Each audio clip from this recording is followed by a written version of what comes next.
Ayun, so hello mga boss, magandang araw sa inyo, no? And welcome back again na naman sa ating channel. Bali, meron nga pala akong gustong i-share sa inyo mga boss, kung saan dagdag pogi sa ating mga motor, especially sa mga mahihilig magporma dyan, yung mga mahihilig sumali sa show and mahihilig sa mga light accessories.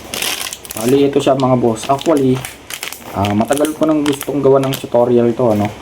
Ito, flowing siya, highline, yung sumasabay sa signal light or sa flasher. Actually mga boss, matagal ko nang gustong gawa ng tutorial to, and yun nga, gawa ng busy tayo itong mga nakaraang buwan, kaya ngayon lang natin siya magagawa ng tutorial. Pero hindi natin siya may actual sa motor mga boss, ano. Ipapakita ko lang sa inyo kung gaano kaganda itong highline na ito, flowing siya. So buksan natin. So, dalawa siya mga boss, kabilaan, left and right. At meron siyang 3 wires. Ayan. Isang red, yellow, at saka isang black.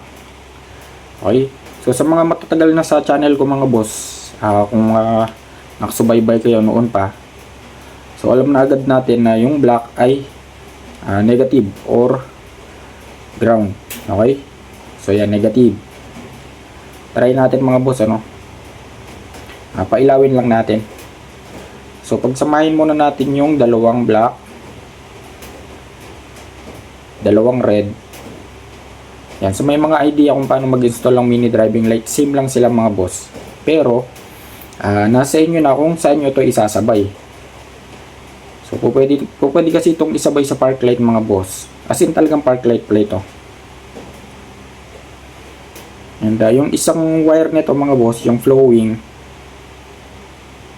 napakagandang isabay sa flasher or sa signal light, kasi habang nagpa-flasher ka or nagsisignal ka, sumasabay ito. And may adhesive na rin ito. Kayo nang bahala, diskarte nyo kung saan nyo siya ididikit, kung anong style or kung anong hugis ba. So stretchable yan, bendable, so nabibend yan, hindi yan nasisira. Okay, so meron tayong jump start dito. So ito na lang yung gamitin natin. Yan. So pakita ko lang sa inyo mga boss. Black para sa negative.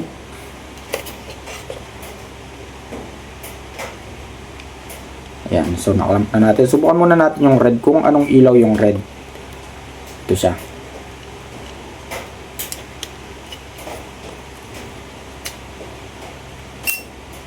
Yun mga boss, kulay blue siya, napakaganda. Tignan nyo naman. So imagine nyo, naka-install to sa motor nyo, sa Click, Aerox, NMAX, you know. So may animation siya sa Raider FI, sa Mio Sporty. So napakaganda mga boss. Park light yan, yung blue na yan. So tulad ng mga tutorial natin mga boss, kapag ka magtatap kayo ng park light, hanapin nyo lang yung accessory light, or kung may park light yung motor nyo, so pwede nyo siyang isabay doon. So next naman, ulitin natin mga boss para makita nyo ng maayos.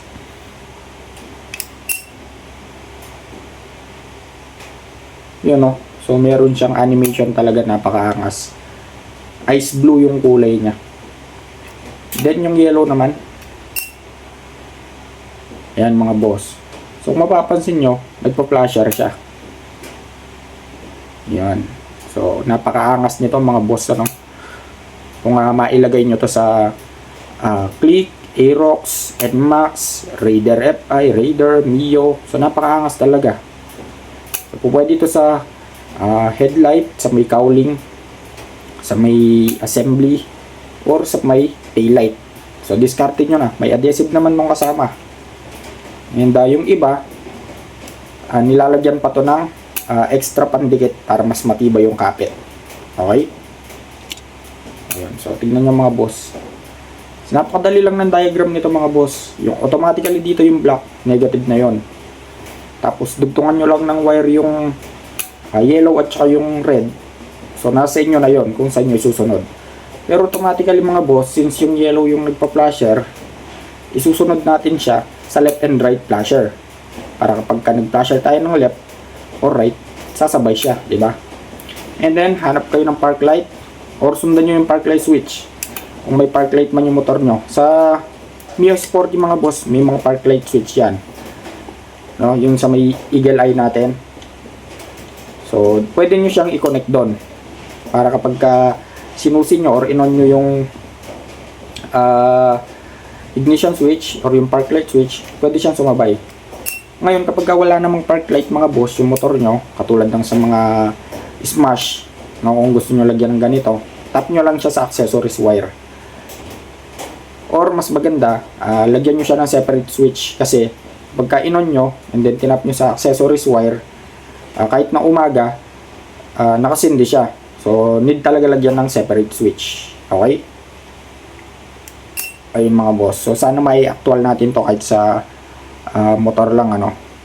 So, abangan nyo yung tutorial natin dito.